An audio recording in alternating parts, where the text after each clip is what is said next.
Lima Sur, Arequipa y Lamas, Tarapoto escuchan Misterios al Anochecer. Misterios al Anochecer, un programa que te interna en lo mejor de los enigmas, en los hechos misteriosos, la cultura y la buena música. Misterios al Anochecer.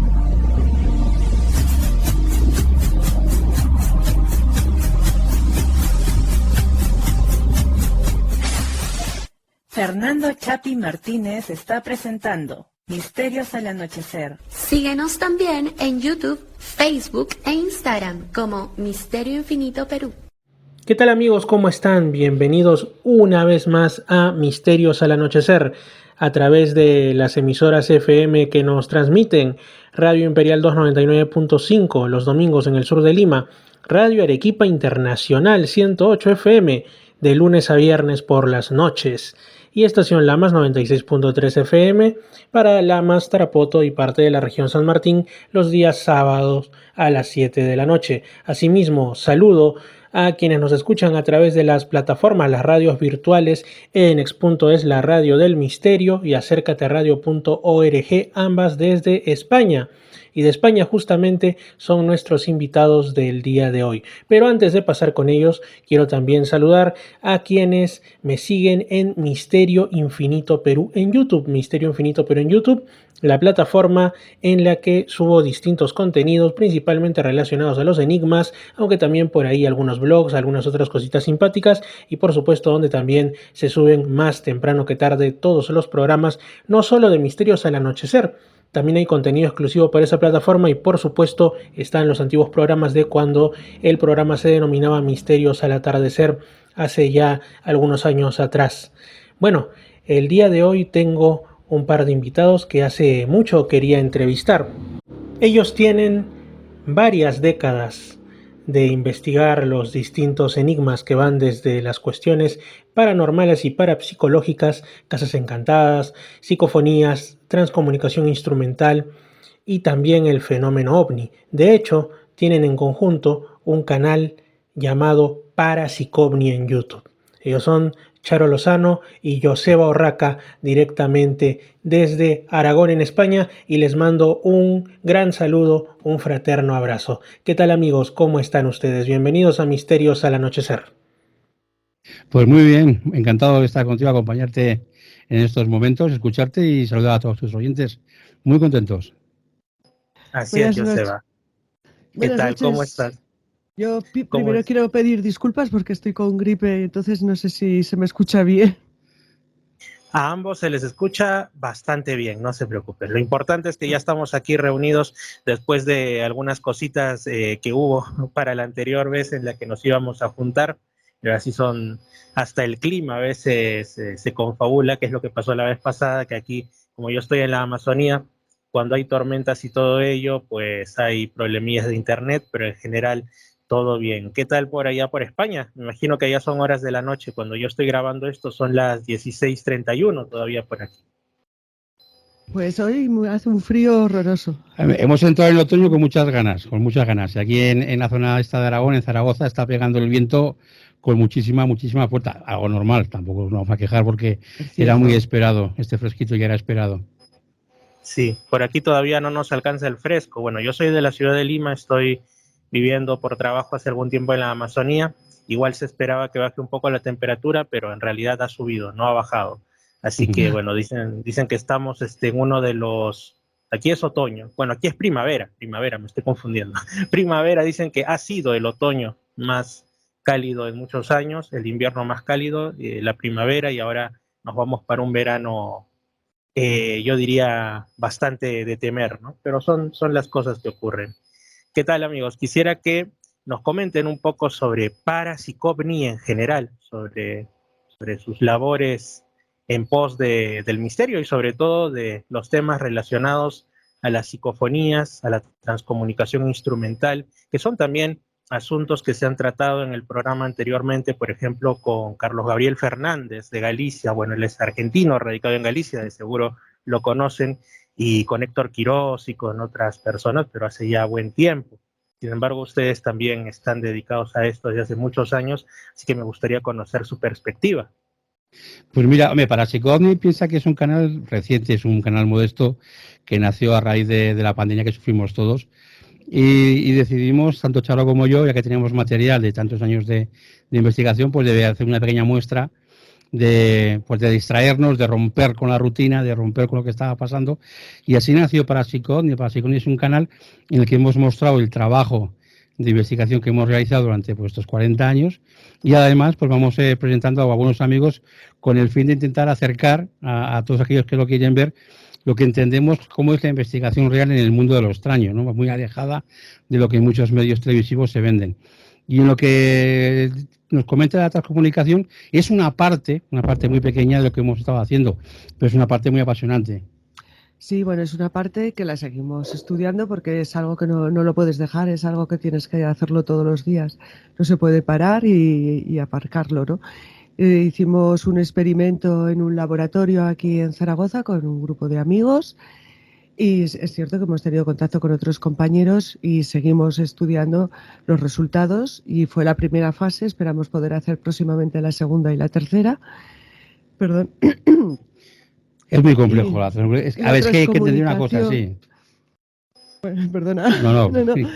Bueno, a mí me apasiona y algo que me apasiona siempre y siempre lo digo es cómo ellos saben que estamos comunicándonos, que es la chispita que hace que esas voces que no sabemos de dónde vienen se pongan en contacto, ¿no? Porque según qué circunstancias es más fácil comunicar que no. Cuando, por ejemplo, nosotros hemos estudiado por separado y los resultados eran muy negativos. Sin embargo, cuando negativos juntos, en el sentido de que no había resultados. No que eran malos, ¿no? ¿Vale? Pero cuando estamos juntos conseguimos mejores resultados. Yo tengo mi duda, vamos, yo creo que es la mira de todo el mundo, al margen de lo que acaba de explicar Charo, que es súper interesante. Yo siempre me planteo, muchas veces me preguntan qué son, dónde vienen. A mí lo que me obsesiona es saber cómo se graban, qué medio usan para grabarse, ya sea en cinta magnética o en medios digitales, o ahora mismo en esta conversación que podemos tener, porque por Skype hemos tenido muchas inclusiones, el cómo se graba, ¿no? Y como ha dicho Charo, lo último que realizamos fue ese experimento, pero porque durante esos años, basándonos en esa hipótesis de la impregnación que se maneja de que cuando ha habido una tragedia, una muerte violenta, una guerra, en ese lugar se queda algo impregnado en el ambiente que provoca la aparición parafónica de esos registros.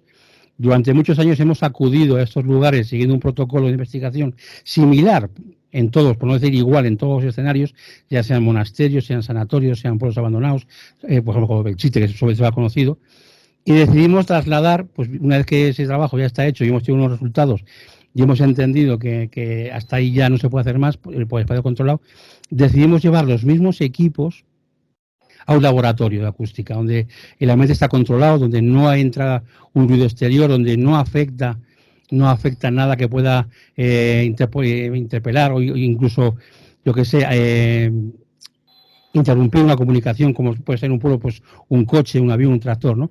Y en este laboratorio que yo pensaba que íbamos a tener registros cero, o sea, totalmente negativos, obtuvimos muchas respuestas. Y fue un laboratorio que tenía su carga también histórica. Pues esa posible impregnación, había que mantener todos los equipos y la carga. Y tenía una carga histórica muy significativa por el tema de la guerra que hubo allí, ¿no? Joseba y Charo, ni más ni menos que 40 años. Me imagino que si hacemos un recordaris de todo lo que ha pasado, pues son demasiadas cosas. Pero también, curiosamente, bueno, a mí me ha pasado de una manera no buscada esto de las inclusiones de audio en alguna grabación, por ahí, incluso cuando estaba grabando algo, una pequeña reseña de un libro para mi canal de YouTube, me ocurrió, fue bastante singular, una voz que me saludaba cuando no había nadie en casa.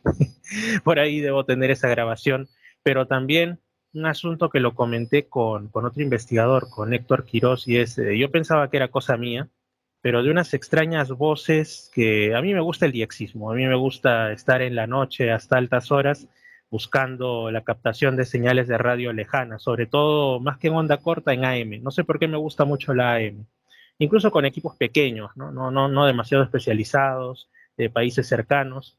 Y hubo una ocasión en la que yo me encontraba, bueno, me estafaron con un equipo, vamos a decirlo así, ¿no? Me vendieron un equipo como que era la gran cosa y en realidad era pésimo, tenía muy poca receptividad, muy poca sensibilidad, mejor dicho.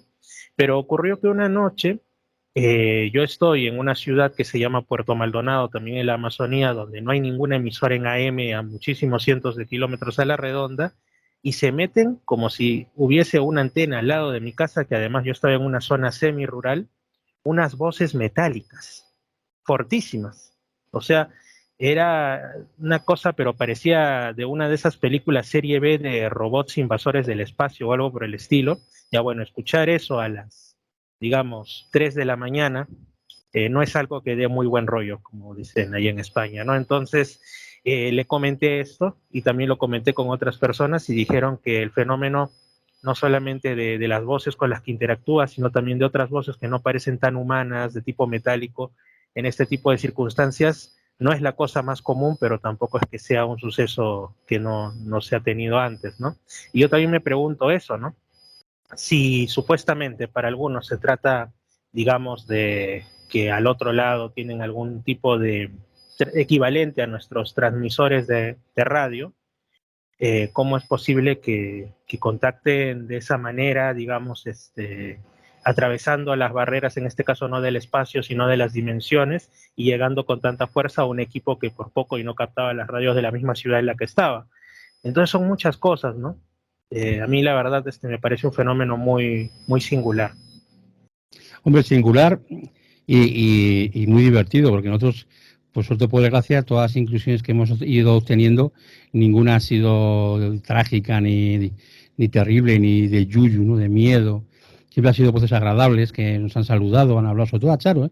Con Charo yo creo que tiene una especie de conexión y siempre se dirigen a ella, ¿no?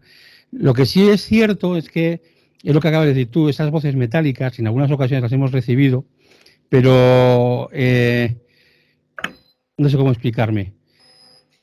Lo que acabas de comentar de ese emisor invisible que está emitiendo, ya sabes que en esos aparatos de X, la propagación solar influye mucho, o sea, puedes incluso sin antena, puedes tener comunicaciones con otro continente y no escuchar a la ciudad de al lado, ¿no?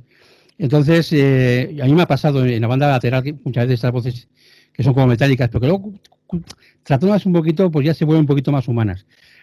Si esa misma radio, pues le quitas la recepción total, le quitas la antena y sigue entrando esas voces, como haría Anabela Cardoso, por ejemplo, en sus experimentaciones, que tiene ese tipo de voces, pues sí son significativas.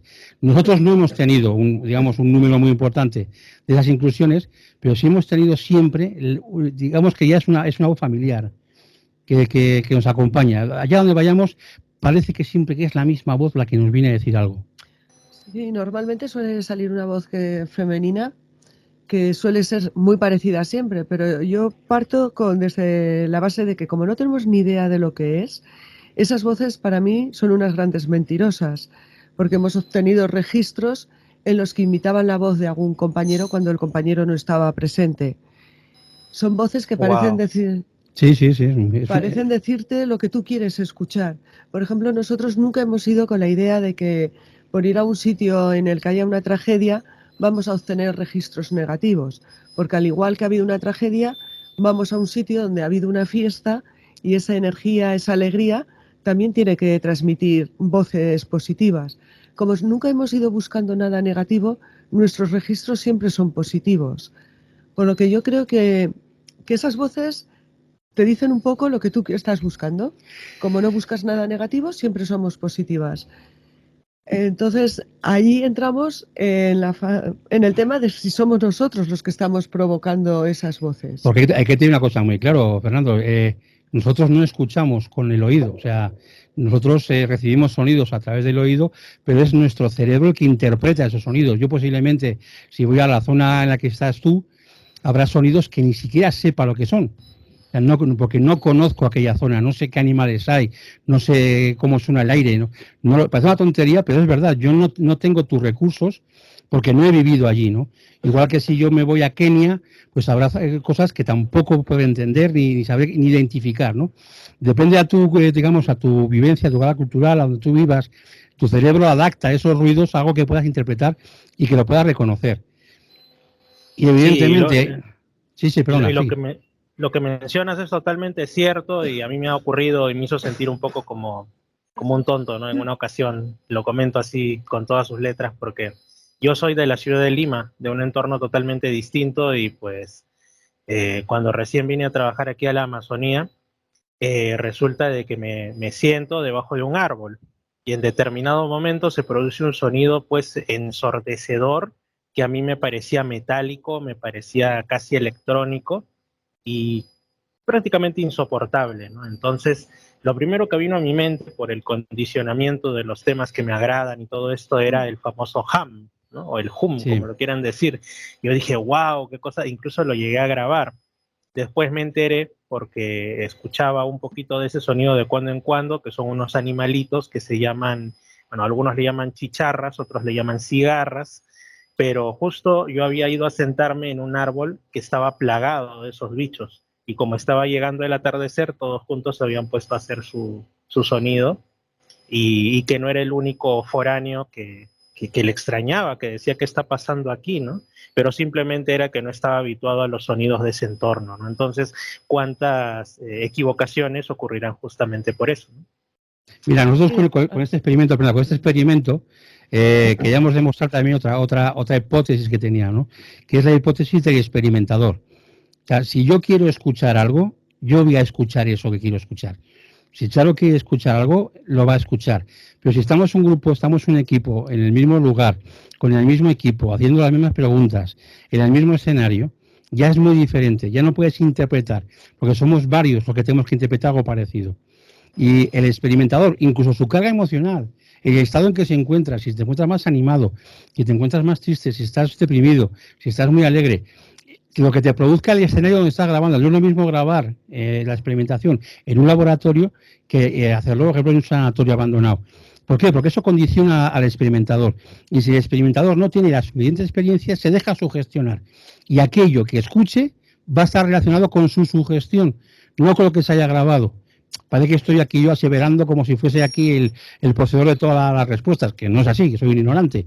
Pero sí estamos convencidos que mucha carga de la parafonía que se registra depende de la interpretación que tenga luego el experimentador. Eso tú luego lo pasas a otro compañero y posiblemente diga, no, yo aquí no escucho nada, o yo no escucho esto, ¿no? Aparte de la dificultad que tienen las parafonías para ser interpretadas por dos personas en el mismo sentido.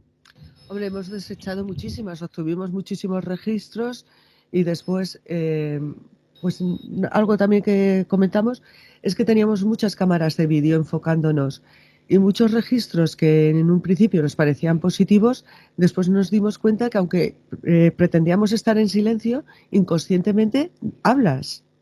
Por ejemplo, hay una en la que tú vas a coger las gafas y se oye, no recuerdo exactamente. Las gafas. Las gafas, ¿no? Claro, en el contexto de la grabación con los cascos dices, Cate, tenemos inclusión. Pero claro, luego... Después comparando con las distintas tomas que tenemos, los distintos ángulos, vemos que Joseba sin querer dice las gafas, pero lo dicen bajinis, o sea, no lo dice en voz alta. Entonces, muchos registros, si no estás, el entorno no está controlado, muchas veces lo decimos inconscientemente, porque aunque pretendes no hablar, siempre se te escapa algún comentario. Es algo natural.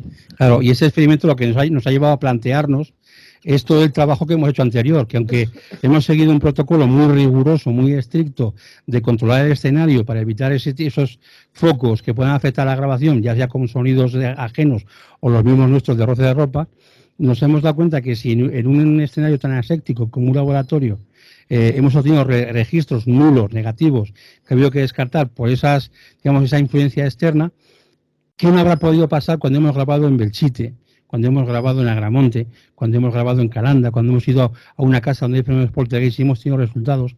Que aunque tienes controlado el escenario, no puedes controlar todo el escenario, es imposible. Y el sonido es muy caprichoso, ya sabes que el sonido es muy caprichoso. La propagación del sonido, tú igual no lo puedes oír, pero la capacidad que tienen ahora mismo los aparatos electrónicos de absorber ese sonido es increíble. Y luego está, pues eso, cuando tú lo escuchas, que dices, no, es que eso yo no le oí, yo eso no lo escuché en ese momento. Pero se ha quedado grabado, ¿no? Bueno, Bueno, vamos a ver si en otro aparato con más sensibilidad sí se capta. Y nosotros con este experimento hemos podido trabajar en esa hipótesis. Vamos a ver si en varios aparatos próximos con diferentes sensibilidades se obtienen resultados. Y en algunos ha habido algunos registros positivos. Y la mayoría de ellos, como ha dicho Charo, hemos tenido que descartarlos porque una vez que haces el análisis, pues ves que en el contexto de la grabación de vídeo tienes que descartarlo porque te das cuenta de que eres un compañero que ha hecho algo o ha pasado algo. Otra cosa muy importante, que ha habido registros que no hemos podido descartar en un laboratorio. Pese a todo esto, nos han entrado algunos registros que son muy llamativos. Hay un registro que me viene ahora cuando estamos tomando las medidas para hacer el plano, en el que se registra culero. Aquí en España culero no tiene ningún sentido. No tiene ningún sentido, ¿no? Pero compañero, tiene más sentido en México. Por ahí sí, tiene por bastante ejemplo, sentido. Claro. Entonces, cuando lo escuchamos nos quedamos un poco ahí porque ni siquiera se nos pasa esa palabra a nosotros por la cabeza, porque no es algo que se diga aquí, ¿no? Y se registra, se escucha bien, todos los compañeros lo escuchamos, muy claro. Es en un momento que un compañero se agacha para tomar una medida, se oye, culero. Y claro que en el contexto del experimento dice, no nos sirve para nada, o sea, no aparta nada al experimento para las preguntas. Bueno, en la ronda de preguntas hay que entender que perdona, sí, es a lo que yo voy, en que estas voces son unas bromistas. Sí, es lo que iba a decir, o sea, y no solo eso, sino que conocen no solamente la cultura local, sino por algún motivo, no sabemos en qué plano estarán, cómo interactuarán, ni cuál será su naturaleza y su nivel de movimiento, que conocen incluso los modismos regionales, en este caso de México, ¿no? Siendo que la captación se realizó en España, o sea, ¿ante qué estamos?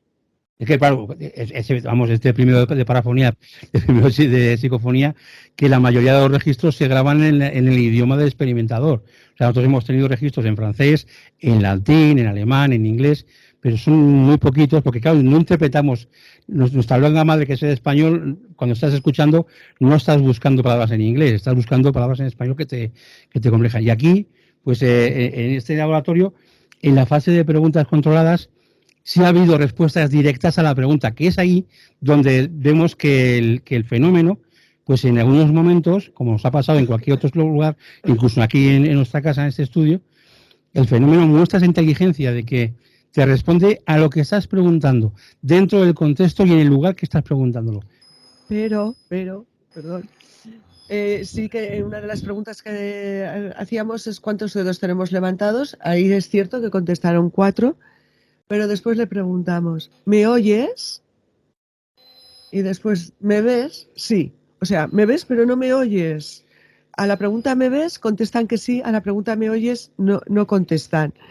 Vamos a ver, si te estoy preguntando y me estás oyendo... Te está escuchando, exacto. Evidentemente. Claro, ¿sabes? Por eso yo creo que es que el fenómeno juega con el investigador. Realmente hasta que no sepamos de dónde proceden esas voces... Y yo creo que no podemos llegar a ningún tipo de conclusión. Y a mí lo que me sigue llamando la atención es qué clic hay que hacer para que ellos entren. O están todo el día rodeándote y dicen, mira, ahora van a poner la grabadora, voy a hablar. Claro. Mira, Sí, hace 16 años... me recuerda mucho al comportamiento que en las tradiciones populares se le dan a los espíritus juguetones como duendes y otros, ¿no? Que te gastan bromas, que a veces se ríen de ti, quieren divertirse un momento contigo y después se aburren y se van, ¿no? Es un poco así, pero en modo voz y adaptado a la tecnología actual. Es muy curioso, ¿no? Es como cosas del ayer, pero con ropaje de la civilización tecnológica de la hora. Es lo que a mí me parece. Es bastante singular. Sí. Hombre, ahí mira, hace unos años, nos llegó una pieza de cuarzo de Colombia. Es un cráneo de forma extraterrestre, muy ligado también a Perú, por lo que nos comentó una persona del museo de allí de Colombia. Y con este tipo de pieza, que claro, es tan llamativa, tan alienígena, ¿no? Experimentamos con ella y no tuvimos esos registros que esperábamos. Dijimos, bueno, pues una pieza que puede estar condicionada, como nos explicaron, a una cultura extraterrestre asentada en Perú, igual tiene algo grabado en el cuarzo, porque el cuarzo es un material dialéctrico que puede guardar y puede registrar datos. Igual podemos acceder a esa comunicación. Pues no somos Indiana Jones, no tuvimos ningún resultado de esta pieza, pero sí hay lugares en los que parece que el fenómeno está en esas piedras abandonadas, ¿no? Pero claro, la pregunta es, ¿está el fenómeno en esas piedras abandonadas o nosotros creemos que esté en esas piedras porque interpretamos ese sonido? Pasa mucho en Belchite, aviones de guerra, y a cualquier lugareño que preguntes del pueblo de Belchite, te van a decir, esos aviones de guerra que se graban son los coches que pasan por esta rasante, el efecto Doppler. Pero ahí está, si tú quieres tener un avión de guerra, vas a tener un avión de guerra. Joseba y Charo, vamos un poco hacia atrás en el tiempo para luego volver al presente. 40 años, ya lo dijeron, se me ha quedado en la cabeza la cifra. ¿Cómo es que empieza en cada uno de sus casos, de vuestros casos, el interés por el misterio? No solo en el asunto de las psicofonías, las parafonías, sino en general, ¿cómo es que la vida los involucra o alguna persona, o ustedes mismos, las curiosidades, en este mundo que llega hasta ahora? Mira, yo empecé muy jovencito, yo tenía 11 años, 12 años, y la culpa la tuvo mi padre y mis tíos, que hablaban continuamente de ovnis. Yo viví una época en que vivía en el País Vasco, en Vizcaya, y la Gaceta del Norte, cada día prácticamente JJ Benítez publicaba un caso de avistamiento ovni, y eso pues te va impregnando, ¿no? Y lo que oías, lo que escuchabas, luego si sumabas la lectura infantil, que había una lectura que parecía una tontería, que era de los 3 investigadores que investigaban casos, pues eres un crío que asocias lo que estás leyendo en el periódico, lo que escuchas a tu padre y a tus tíos y lo que estás leyendo, y quieres ser un investigador, pero no de un Sherlock Holmes, quieres investigar sobre el fenómeno OVNI. Y yo mi primera investigación me llevó a investigar un caso de un aterrizaje, que siendo un niño, a partir de ahí vas evolucionando, tienes una mentalidad que lo vas absorbiendo todo y que luego llegas a un punto que tienes que empezar a descartar todo lo que has absorbido, porque te das cuenta de que, primero, has leído cosas que han exagerado o han mentido, o aquello que tú entendías, por ejemplo en el caso de las psicofonías, que eran voces de los muertos, tú las vas descartando, no sin negar que pueda ser una posibilidad, porque nadie puede negar que pueda ser una posibilidad, pero apartas un poquito esa línea. Y a raíz de ahí, pues te vas involucrando en casas encantadas, en personas que tienen ese tipo de encuentros con lo extraño en su vivienda. Y Charo, pues, de siempre. Y es que no te podría explicar cómo empecé. Yo desde muy cría me ha encantado observar el cielo. Muy pequeña estuvimos viviendo en una zona de Cataluña que estábamos rodeados de montaña. Pasaba largas horas mirando el cielo. Cuando vinimos aquí a Zaragoza me gusta mucho la historia. Era una cría con 10 años, me encantaba leer cosas de historia, leyendas y demás. Tenía una amiga de mi abuela que me contaba leyendas de brujería del pueblo y demás, me gustaba recopilarlas y empecé recopilando esas historias, pero sin dejar de observar. Me gusta mucho la astronomía y me empezó a atraer mucho pues el tema OVNI. No podría decir por qué, simplemente me apasionaba. Empecé a leer muy joven, a lo mejor demasiado joven, libros sobre ufología. Como dice Joseba, pues Benítez nos marcó a toda una generación. Después descubres a Freixedo, que para mí fue pues abrirme los ojos de otra manera. Yo leí también muchísimo a Antonio Rivera, Andreas Faber-Kaiser, como fui más mayor. Y como dice Joseba, después llega un momento en que te cuestionas si lo que has leído es cierto, y te cuestionas muchas cosas cuando conoces a la gente, ¿no? Yo siempre diré que para mí el despertar en la ufología fue con Salvador Freixedo, porque yo pensaba en la ufología tal como la pinta Benítez, los hermanos mayores, todos muy buenos, y no son, bueno... Tan benévolos. Sí, cuando empiezas a estudiarlo... No siempre son tan buenos, en verdad. Sí. Exacto. Y bueno, con Salvador Freixedo pues me empezó a pintar otro punto de la ufología y yo creo que hizo el clic, que yo empezara a pensar de distinta manera.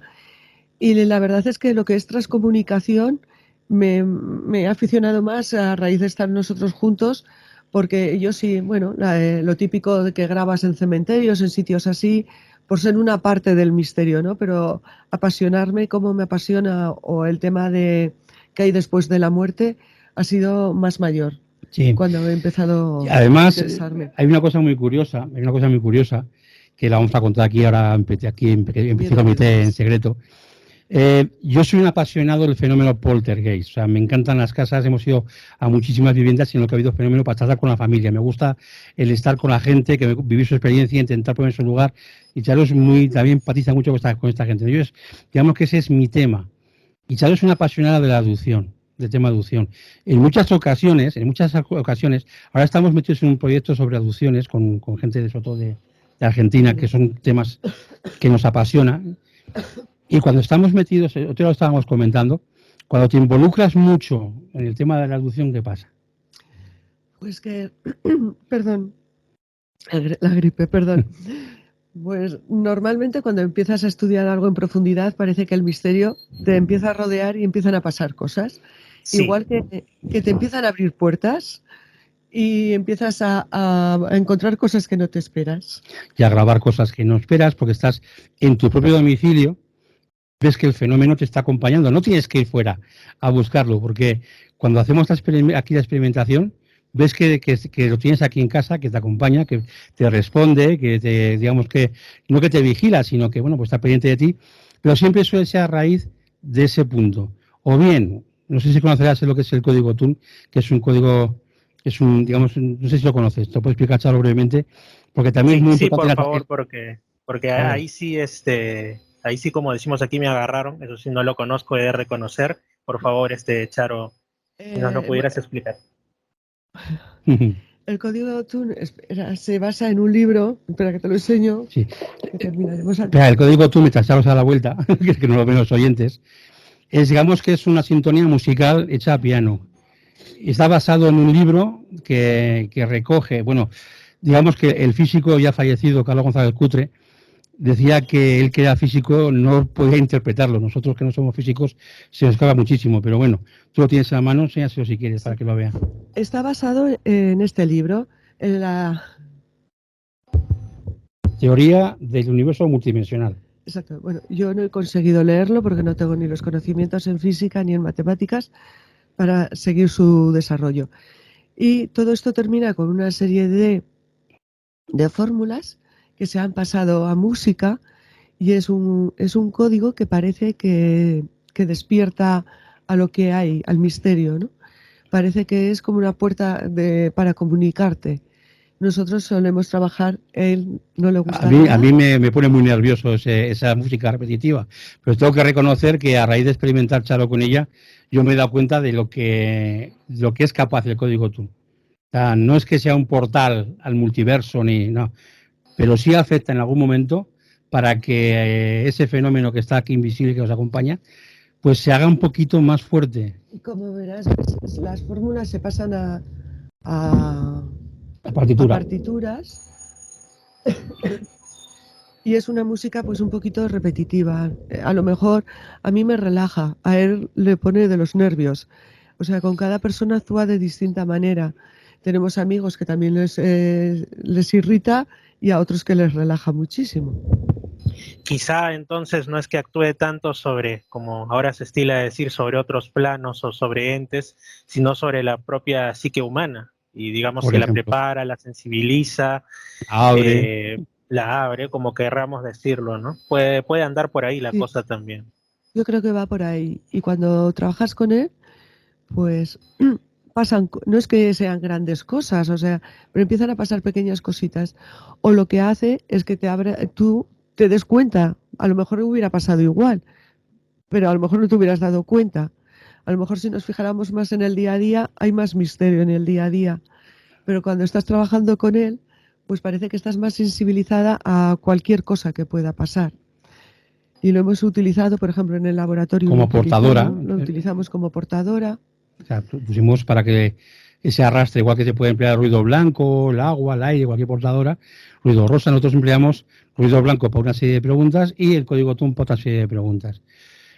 Y yo tengo que reconocer, siempre he sido un negacionista del código TUN, pero a fuerza de ver resultados, de que algo tiene esa música que, como bien dices tú, o abre tu capacidad de estar más expuesto a lo que no ves, o provoca algo en aquellos o en el entorno en el que se escucha. Y aquí, en nuestra casa, cuando Charo lo pone, yo ya estoy preparado de que pase algo. Vamos a ver qué pasa, qué se cae, dónde aparece, qué se graba, qué se estropea. porque tuvimos una racha en que, sobre todo la electrónica, se nos iba rompiendo, cada que ponía tú, digo, decía, por favor, Charo, no pongas más el código TUN, porque nos vamos a quedar sin equipo para poder trabajar, ¿no? Bueno, de hecho, durante el experimento de laboratorio tuvimos cosas muy curiosas con la electrónica que no podemos explicar. Por ejemplo, las cámaras, todo estaba, llevábamos cuatro cámaras de vídeo. 4 cámaras de pie y una de mano. Sí. Todo estaba probado, todas las baterías se cargaron, las probamos varias veces y lo que tenía que durar, creo que eran 4 horas, duraron 20 minutos. El cassette no saltó, parecía que estaba grabando y no grababa. El minidix en un momento determinado, cuando justo se termina de hacer la última pregunta, deja de grabar. Bueno, tuvimos una serie de anomalías. Dos videocámaras gemelas, 2 Panasonic que duran la batería más de 2 horas, se cayeron en 1 hora. Estuvimos haciendo pruebas en casa para poder explicar eso.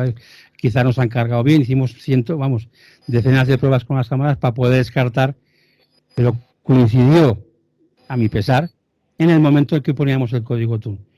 Bueno, pues les comento, no sé si será exactamente eso, pero bueno, yo tengo varias amistades que son aficionados a estos temas. Con uno de estos amigos, él me comenta de un audio, de un sonido que al parecer pues producía ciertas cosas, ¿no? Que lo había encontrado, sabe Dios en qué rincón de la web. No sé si sería el código, pero me lo pasa y me dice, ten cuidado porque cuando lo colocas en la computadora pueden pasar cosas. Pero como me lo dijo un poco en un tono de broma, yo dije, a lo mejor me quiere causar miedo, quiere ver hasta dónde llega mi credulidad.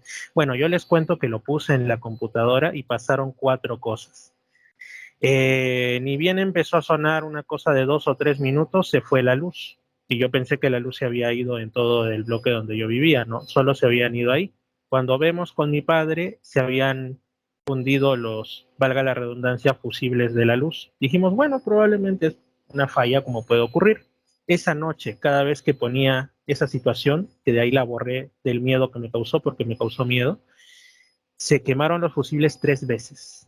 Y no solamente eso, a los pocos días, bueno, desde ahí ese CPU, esa computadora empezó a fallar, no prendía cuando quería, y lo más raro es cuando, bueno, la dejamos ahí y días después la llevamos a un técnico y el técnico nos dice, esta computadora desde cuándo la tienen botada por ahí guardada, ¿no? Si ha estado funcionando hasta hace 4 o 5 días.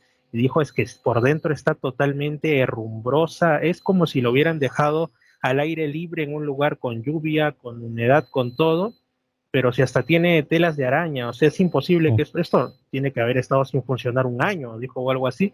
Y yo me quedé pues de piedra y le dije, ¿es recuperable? No, a lo sumo se puede recuperar algo de información del disco duro, pero como tal la máquina está estropeada. Y yo dije, pero ¿cómo es, como decimos aquí, cómo se come esto, no? Y de ahí le cogí ya eso, bueno, sí, no sé si habrá sido el código TUN, pero hay tantas cosas raras en la web que algo pasó ahí, ¿no?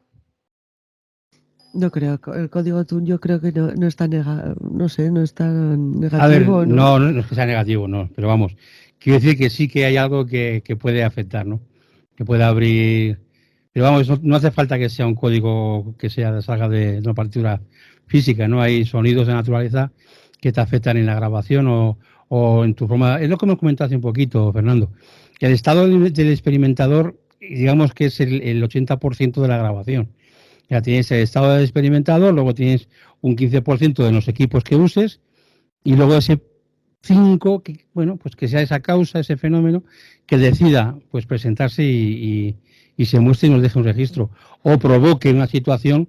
Porque en nuestros directos a nosotros no nos gusta ser muy exagerados con el tema. Vivimos el fenómeno paranormal con la sencillez que tiene el fenómeno paranormal, olvidándonos de que el cine cumple un papel que es entretener a las personas que van a ver la película, que los programas de televisión cumplen el papel que es entretener al que va a ver ese programa de televisión y que tiene que agrandar y exagerar y distorsionar o mentir a la hora de hacer un programa o una película. El fenómeno paranormal es muy sencillo, es muy básico, es muy simple, son pequeñas cosas que a veces puede pasar pues desapercibidas, pero que si te dedicas a observarlas y a cogerlas en un cuaderno, te vas dando cuenta que si hay una línea en la que ese fenómeno se va produciendo, dices, bueno, pues sí, quizás aquí hay algo. Y esto no es una casa que tenga 1000 años, ni es un convento, esto es un edificio. Lo que dice que el fenómeno en sí, aquellos que nos dedicamos a buscarlo, no esperamos que nos lancen hachas, ni que aparezcan monjas fantasmales, ni que haya espectros, ni que se muevan las sillas volando. El fenómeno es muy sencillo, es muy básico, es muy simple. Nosotros lo comparamos con un niño pequeño. Un fenómeno poltergeist es como un niño pequeño. Cuando vamos a una casa en la que esa familia nos dice que están viviendo una serie de fenomenologías, vamos a descartar causas naturales que provoquen esa fenomenología. Vamos a descartar todo lo que pueda afectarlo y luego ya nos preocuparemos de algo paranormal. Y le explicamos que de haber algo extraño, de haber un fenómeno ahí, de haber una presencia, tienen que vivirla como si fuese un niño pequeño. Cuanto más atención se le hace a un niño pequeño cuando se enrabieta, más fuerza gana esa rabieta y más que llama la atención. Cuanto menos atención se presta a la rabieta de un niño, al final se va cansando y desaparece esa rabieta. Pues en el fenómeno poltergeist de una vivienda viene a pasar lo mismo, que es muy fácil decirle a una persona que vive allí, oye, no hagas caso a lo que está pasando aquí. No hagas caso, es muy fácil decirlo y muy difícil que la persona lo viva y lo haga. Pero hay que entender que el fenómeno, basado en nuestra experiencia, tiende a remitir cuando se le empieza a dejar de hacer caso. Cuando se empieza a comprender que la fenomenología está siempre con nosotros. No es lo que nos está enseñando el cine, de que tienes que poner unas cámaras de vigilancia para que veas cómo se cierran las puertas o te leves en la cama. No es esa exageración, porque eso es como imaginarnos que yo mañana, para irme a trabajar, salga volando por la ventana, como Superman. Estaría muy bien, pero no es la realidad. Y el fenómeno paranormal, los fenómenos paranormales, en realidad es eso, sencillez. Y la única manera de que esa sencillez, pues la persona entienda es que sepa diferenciar lo que es la ficción de lo que viene a ser la realidad. Pasa lo mismo con la ufología. Así es, exactamente. Y bueno, tú tienes toda la razón en lo que dices, ¿no? El papel que el cine o en general la cultura popular ha hecho para moldearnos la idea que tenemos. Cuando pensamos en fenómenos paranormales, lo primero que nos viene pues es una imagen relacionada a alguna película, ¿no? El típico fantasma o quizá por ahí algún suceso espectacular, vamos a decirlo de esta manera. Pero en realidad en el programa hemos charlado antes con otras personas sobre distintos asuntos, pero tú has mencionado el fenómeno poltergeist. Y de esto no he hablado antes, y ya que estás aquí me gustaría que nos comentes, tú también, Charo, por supuesto, aunque sé que lo tuyo, como bien han mencionado, son más las abducciones, ya nos hablarás en un ratito si lo deseas, algo sobre no sé si conclusiones, pero en todo caso experiencias investigando en todo este tiempo el fenómeno poltergeist. Mira, el fenómeno poltergeist muchas veces, no es que la gente a veces tiende a confundirse lo que es una casa encantada y lo que es un fenómeno poltergeist, ¿no? Por hacer una forma muy sencilla, para no perder tiempo y enrollarnos mucho, vamos a pensar que un fenómeno poltergeist es algo esporádico, muy agresivo, que ocurre puntualmente y tiende a desaparecer. En alguna casa encantada, por ejemplo, ese fenómeno es recurrente, está ahí presente durante años, siglos.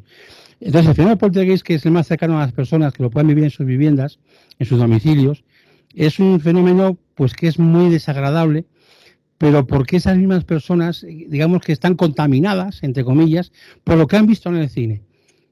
Ha habido viviendas en las que ha habido pues unas generaciones, pues de por ejemplo, una abuela de 80 años y luego pues a su hija casada con su marido que tenían pues 40, 50 años, y esa señora no veía peligro en lo que estaba pasando en la casa porque decía, bueno, pues...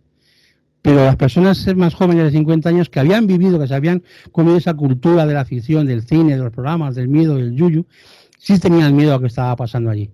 Entonces, cuando tú llegas a un domicilio, lo que tienes que hacer primero es pues quitar hierro a lo que esté pasando. Tú no puedes vivir lo que viven ellos todos los días. Es imposible que yo vaya a una casa, a una vivienda y me ponga en la piel de las personas que duermen y viven allí. Lo que yo no puedo ir a una casa es diciendo, aquí tenéis una presencia maligna, aquí está el mal. Estáis en peligro. No. Vamos a ver lo que pasa aquí. Vamos a ver qué estáis viviendo, qué estáis escuchando. Y a partir de ahí empiezas a trabajar con ella. Nosotros no somos... Tuvimos un caso muy malo, en el que la persona estaba tan deprimida, que se quería suicidar. Y nosotros teníamos que decirle, mira, nosotros no somos médicos, No podemos valorar en qué estado está tienes alguna depresión o no, porque no somos médicos. Nuestro consejo es que primero descartes si oyes voces, si ves sombras, si tienes sueños recurrentes, que acudas a la medicina para que te descarte lo que está pasando. Que te olvides de fantasmas, de espíritus y de muertos. Porque eso es algo que está por probar y la depresión sí mata a la gente, ¿no? Entonces, eso siempre es tener siempre los pies lo más pegados al suelo. Y en base a nuestra experiencia ha habido lugares en los que no hemos podido explicar lo que ha pasado allí. Pero se ha acabado el problema. Hemos ido, hemos escuchado, hemos hablado, hemos trabajado con las personas o ha bajado la y intensidad. ha bajado muchísimo la intensidad. ¿Por qué baja la intensidad? Porque las personas que están viviendo allí se toman el fenómeno como lo que es, como lo que acabo de decir, como un niño pequeño. Es un niño pequeño, no le hagas caso. Que te tira un libro, que te tira un libro, lo pones y lo recoges. Que te esconde las llaves, que te esconde las llaves. Aquí hemos estado haciendo un directo y se nos han caído unos archivadores que tenemos ahí. Pues te levantas, los pones y ya está. No te puedes asustar por algo que está fuera de un plano, que no es físico y que no te puede hacer nada. Pero claro, es lo que te acabo de decir. No te puede hacer nada siempre tu cabeza esté centrada y te olvides de todo lo que has visto en el cine, ¿no? Claro, y eso también lo dice la propia cultura popular, al menos aquí hay casas donde suceden cuestiones que son extrañas desde el punto de vista de quien las observa, y yo me he topado sobre todo con la gente mayor, que suele ser la más sabia, y no te quieren hablar del tema, y no siempre es por miedo, sino porque te dicen, no hablemos de eso, porque hablar de eso es llamarlos. Así que tomémoslo como que me pasó una vez, ¿no? Si ocurre algo, pues pasó, y pasaron cosas en aquella ocasión. Se cayó una vela de una manera muy extraña, un libro salió lanzado, pero esta persona decía, no menciones el tema, sigamos hablando de cosas del día a día. Y efectivamente, de ahí supe que en esa casa, que era de una persona muy cercana a mí, además sigue siendo una persona muy cercana a mí, ya no ocurren esas cosas. Es como que quizá quería llamar la atención lo que sea que fuera eso, ¿no? Y mientras más atención se le presta a una persona, en este caso no sé si a una persona, pues más se manifiesta porque te está diciendo, bueno, quiero mi dosis diaria de no sé. Sí, de miedo. Mira, una cosa miedo. que decimos siempre, y esto lo decimos en todos los directos, en todas las entrevistas, en todo lo que hacemos. No se paga por una solución a un problema paranormal. No se paga porque vaya alguien a hacerte una limpieza a la casa. No se paga porque un vidente te diga si tu hijo ha desaparecido en tal sitio.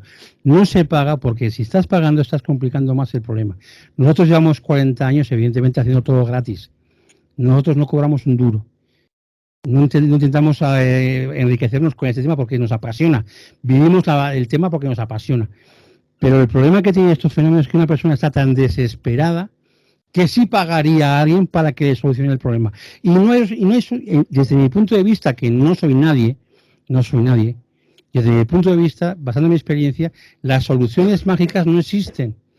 Las soluciones mágicas, por desgracia, no existen. Existen las soluciones que ponga la persona en ese momento, en su capacidad que tenga para sobreponerse sobre lo que está pasando y acabar con el tema. Porque las puertas están en las personas, no en la magia. Es que igual parece que estoy aquí yo aseverando que no. Yo soy un ignorante, Fernando.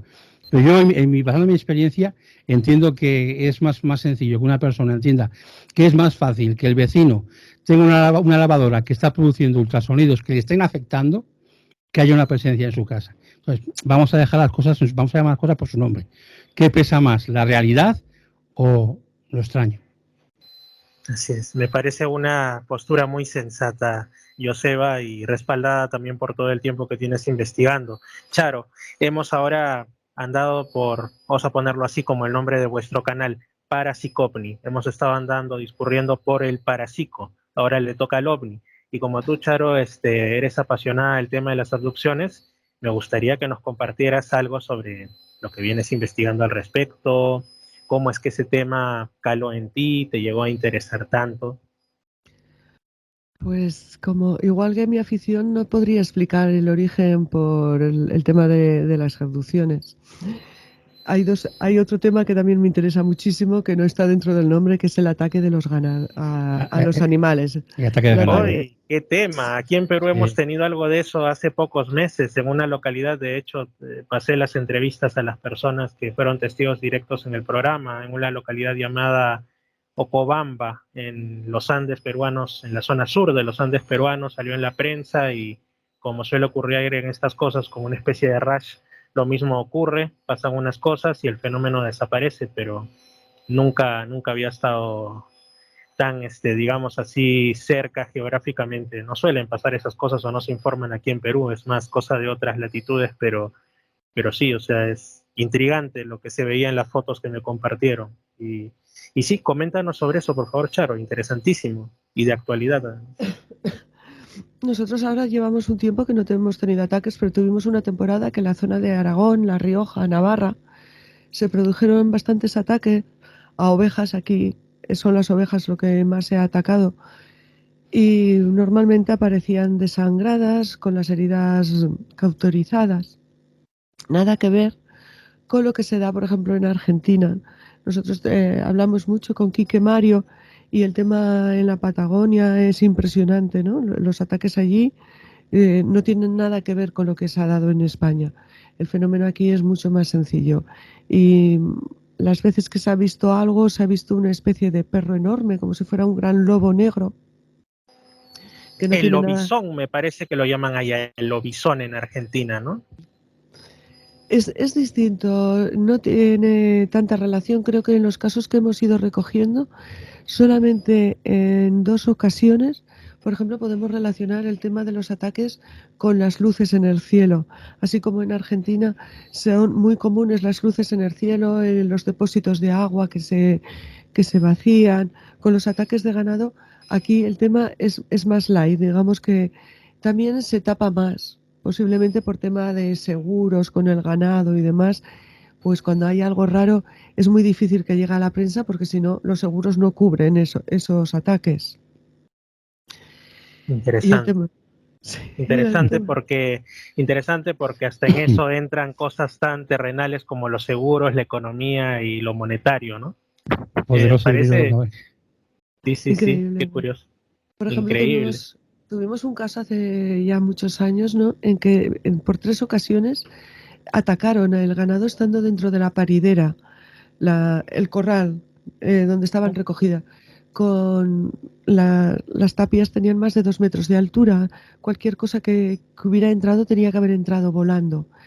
Y los ataques fueron muy similares, y en uno de ellos, por ejemplo, estaban colocadas, las ovejas estaban colocadas, tumbadas todos hacia el mismo lado, con las patas estiradas. La siguiente estaba tumbada con las patas estiradas, y todos tenían un pinchazo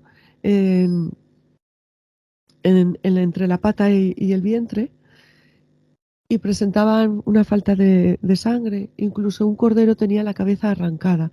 Para arrancar la cabeza a un cordero, a una cría, hay que hacer mucha fuerza. Después no tiene sentido que le arranques la cabeza y lo dejes allí. No tiene nada que ver, ya te digo, con el tema en Argentina o lo que se ha dado en otros países como Chile, que también ha habido ataques muy interesantes de lo que llaman el chupacabras. Sí, más que nada esa es la palabra que surge, bueno, este fenómeno que más que nada se ha dado con ese nombre en la zona de Centroamérica y el Caribe, ¿no? O ciertas partes, curiosamente ligadas también por un factor cultural, ya que hemos hablado de las situaciones en las que parece que el individuo influye más de lo que parece en el fenómeno. Es curioso, pero chupacabras aparece, por ejemplo, también en Estados Unidos, pero en áreas donde hay fuerte presencia hispana, ¿no? Donde la cultura hispana está muy presente, y por supuesto, no sé de casos en Brasil, creo que en Brasil hay otro tipo de cosas también. Claro, las luces chupa chupa y otras cosas por ahí, pero principalmente en países de este tipo y de la zona del Caribe también hay mutilación de ganado y otras situaciones, incluso, como digo, raramente aquí en Perú, en Argentina, pero son otros los nombres y otras las características. Ahora, ¿cuál es el fenómeno, la presencia que subyace? En ocasiones parece estar relacionada a luces, que obviamente a la mayoría le llevan de frente a pensar en fenómeno ovni, pero también incluso apariciones que se podrían denominar criptozoológicas o paranormales, ¿no? Así que no sé si es parte de un mismo continuo de situaciones o un fenómeno cambiaforma, metamórfico, como diría alguien. Ahí es cuando uno le explota la cabeza, en verdad. Es curioso lo que tú dices, ¿no? El fenómeno se adapta de distinta manera según el país. Mientras aquí es muy light y ahora llevamos mucho tiempo en el que no se ha dado ningún ataque o no se ha dado a conocer, en otros países como Argentina está al día. Los ataques son mayores y son distintos que los que se dan en Chile, que los que se dan en Centroamérica, que los que se dan aquí. Es como si el fenómeno se adaptara a cada país, a las culturas de cada país. Es como si algo, realmente, no sé si esto es algo que ha estado siempre ahí, que siempre han existido, o es algo que se ha ido adaptando un poco con nuestra cultura del tema ufológico, ¿no? Porque cuando dices ataque de ganado, enseguida te viene la imagen de un ovni y que están experimentando, pero tampoco tiene sentido, porque Ajá. llevan tantos años experimentando, haciendo lo mismo, que son muy tontos o no lo entiendo. Y yo digo, ¿no era más fácil llevarse unas cuantas parejas de toro y vaca y reproducirlas en su mundo ultra avanzado y descubrir ahí el no sé qué interesante que encuentran en el ganado? Exacto. Sería mucho más sencillo que estar haciendo rondas y perjudicando a personas, además de generalmente de economía muy, muy complicada, ¿no? Entonces, son cosas que no cuadran en realidad, El fenómeno, pero ocurren. el fenómeno es muy raro, es muy misterioso. O sea, el caso este que te he comentado de las ovejas no solamente se dio en un sitio, se dio en más sitios, ¿no? Y todas tenían lo mismo, colocadas y el pinchazo. Porque en la primera vez puedes pensar que ha sido un gracioso, que un grupo de gente ha podido entrar y mira, han podido hacer eso como han podido irse a pintar una pared. Pero cuando ya se da en zonas que están distantes y que no tienen relación, te planteas que qué está pasando, ¿no? Y cuando, por ejemplo, la noche que ha pasado eso, los perros que están de guardia afuera se han asustado, han huido, no han hecho frente al agresor, cuando son perros que están acostumbrados a defender el ganado. Pero tampoco tiene sentido. ¿Qué sentido tiene que coloquen las ovejas y que le pinchen? No tiene ningún sentido. No le puedes buscar una explicación. Imagino que para la lógica de ese ser o esos seres tendrá su sentido, pero realmente, ¿qué lógica tiene en matar a un animal pinchándole y sacándole la sangre y después colocarlo? Para nosotros no tiene ninguna lógica. No podemos entender el fenómeno porque no podemos entender su forma de pensar. No A sabemos qué menos está que, buscando. a menos que en este y otros casos lo que estén buscando y quizá observando en las sombras es qué pasa con el ser humano cuando se enfrenta a eso, ¿no? Cuando se enfrenta a encontrar a sus animales que son su sustento económico eliminados o después de la aparición de unas luces o en el caso de los contactados, que a mí me llama mucho la atención, que les dan mensajes tan singulares, tan curiosos, contrapuestos entre sí. Unos te dicen que vienen del planeta, qué sé yo, Z, que es Mm. supuestamente el más antiguo y avanzado del universo, pero a un tipo a 20 kilómetros de ahí le dijeron que vienen del planeta Y, que es también el más avanzado y el más antiguo. Y entonces, en esos y en otros casos, ¿qué es lo que buscan? Quizá un mega estudio sociológico, antropológico, psicológico, social de la especie humana, pero que ya va durando no décadas, sino Demasiado. probablemente siglos. O sea, somos un laboratorio para ellos, ¿qué somos? Cobayas ¿Quiénes humanas. son ellos? Exacto, cobayas Sí. humanas. Pero Sí, volvemos sí. otra vez a lo mismo. Igual que creo que esas voces que se graban son misteriosas, caprichosas y burlonas, el fenómeno, el fenómeno ufológico no deja de ser también caprichoso, misterioso y burlón. Porque utiliza, como tú dices, a los contactados, a cada uno les cuenta una historia, a algunos les ayudan, a otros les hunden la vida. ¿Cuántos aducidos, después de tener una aducción, han tenido una claridad y se han vuelto en mejores personas, han ayudado a los demás, han tenido facultades? Pero ¿cuántos están sufriendo? ¿Cuánta gente ha sido abducida y sufre en soledad? Porque tú no puedes ir diciendo, me han aducido. Tú vas al médico y le dices, me han aducido, tengo pesadillas, no duermo bien, tengo unas manchas en el cuerpo que me pican y no sé de qué me han salido. esa gente sufre en soledad. Realmente ahí el fenómeno es bastante negativo. Y eso es lo que siempre, bueno, a mí me apasiona, el estudio del fenómeno y el tema de la abducción, respetando muchísimo al testigo, porque yo creo que lo más importante en todo avistamiento es el testigo.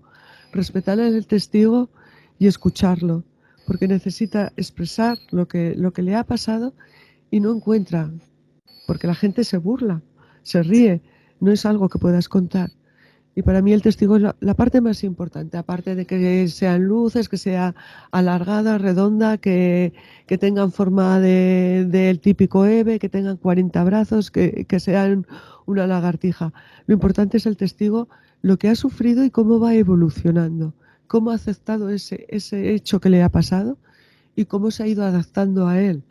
La evolución en el testigo para mí es lo más importante. Ese seguimiento que no hace... Normalmente estamos acostumbrados a recoger en libros y en periódicos y en revistas el testimonio de alguien que ha sido abducido, por ejemplo. Y el periodista va, lo recoge, le entrevista y lo presenta. Nosotros lo que hacemos es recogemos el testimonio, le escuchamos, que hable, que nos cuente cómo era antes, cómo era su vida, y luego ese seguimiento continuo, año tras año, tras año, tras año. Oye, ¿qué tal te encuentras? Una llamada. Ahora es muy fácil con las redes. Antes era más epistolar, ¿no? Con cartas y sello. Ahora a través de WhatsApp, a través de Skype. Oye, ¿qué tal estás? ¿Cómo ha habido una evolución? ¿Tienes ya esos visitantes de dormitorio que tenías hace 6 meses?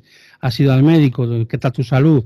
Y ahora estamos en ese proyecto de intentar, pues aquellos que quieren contar su historia, para que vean que no son los únicos, Hemos hablado con un argentino que fue muy valiente, con Daniel Zapata, nos contó su historia. Ahora tenemos a Juan Bautista, que nos va a contar otra historia terrible de abducción, que yo, cuando he hecho el anuncio, le llamo La muerte vino de las estrellas, porque es que no sé cómo llamarlo de otra manera. O sea, parece que es algo que es muy llamativo, porque es para captar visiones del vídeo o del directo, pero es verdad, la muerte vino de las estrellas.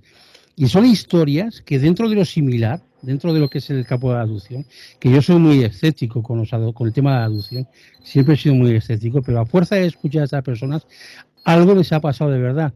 Y cuando ves que te cuenta uno y te explica lo que ha estado viendo, como el caso de Daniel, que veía una hormiga sin antenas, de ojos grandes y boca pequeña que le miraba, y dices, ostras, que puede ser que lo que esté viendo no sea una hormiga sin antenas, de ojos grandes y sin nariz y boca pequeña.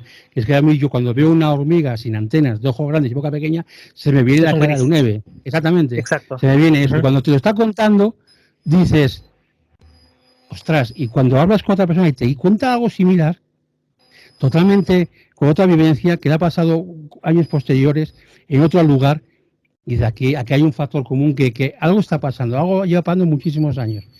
Y gracias a Charo, pues ahora estamos metidos en ese proyecto de intentar dar luz a todos esos testimonios que quieran contarlo, para que vean que si lo cuentan, pues que no están solos, que hay gente que les creemos, que es verdad que les creemos, que no necesitan estar en su habitación diciendo, ¿y por qué tengo aquí yo marcado 3 dedos? ¿O por qué?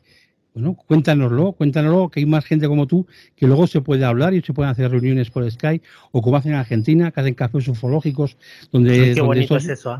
Sí. Claro, se encuentran, hablan y se cuentan sus vivencias y están con ese apoyo de grupo, que es lo que necesitan. Tienen que contar su experiencia. ¿Y a quién se lo van a contar? ¿A alguien que solo le gusta el fútbol? Pues no, pues tendrá que contárselo a alguien que ha vivido lo que han vivido ellos, porque nosotros siempre decimos, no nos podemos poner en tu lugar, nos interesa muchísimo lo que te ha pasado y por desgracia te ha pasado a ti. Digo, pero no podemos sentir lo que tú sientes porque no lo hemos vivido. Lo curioso es cuando escuchas casos relatados en Argentina y tienes casos aquí en España y las cosas en común que hay. Hay pequeños detalles, pequeñas cositas que cuando te las está contando dices, te vienen casos aquí en España y dices, no se lo puede estar inventando porque no conoces esas historias, porque muchas historias no han visto la luz, pero me estás relatando lo que me ha estado contando otro abducido aquí. Me estás contando pequeños detalles de la nave, de los seres, de una serie de cosas, ¿no?, que suelen ser muy comunes en las abducciones, que vas recopilando y dices, fíjate, es que son iguales. Y de Argentina a España hay unos cuantos kilómetros. Y ha habido unos... una gran distancia, ¿no? Y una distancia en años también entre las dos aducciones. Sin embargo, en el fondo tienen cosas en común, detalles, explicaciones, descripciones que te están describiendo lo mismo. No se lo ha podido inventar.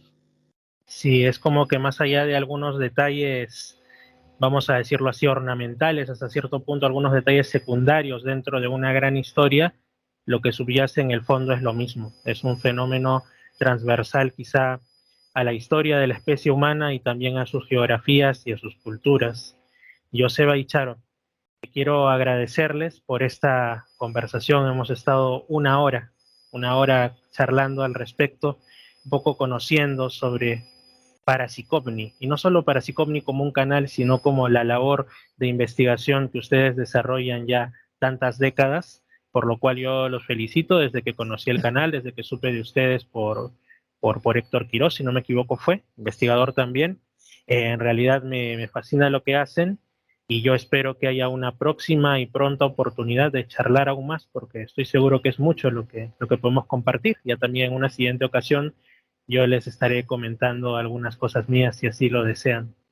Será un placer, estaremos encantados. Nos encantaría, sí, a ver si la próxima vez puedo hablar bien. Y pido disculpas otra vez porque estoy con la gripe y tengo una voz de aquí que bueno. De ultratumba. No es un fenómeno paranormal, no es una psicofonía, es Charo Lozano. Lo siento, de verdad. Genial, amigos. Sí, yo también estoy un poco con la garganta porque aquí lo mismo, el calor, de ahí baja la temperatura y te cae la lluvia. Bueno, la Amazonía a la que todavía no me termino de adaptar. Un gran abrazo hasta allá, hasta España, amigos. Muchas gracias. Un abrazo. Fernando, muchísimas gracias. Un abrazo. Saludos.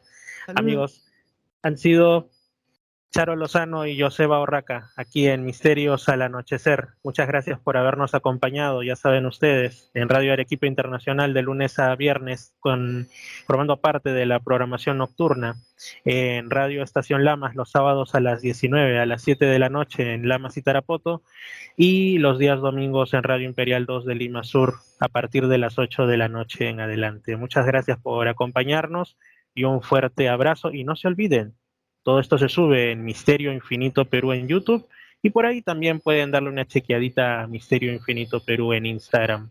Nos estamos viendo. Gracias.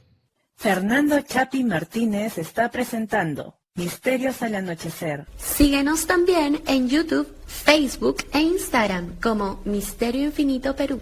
Lima Sur, Arequipa y Lamas, Tarapoto escuchan Misterios al Anochecer.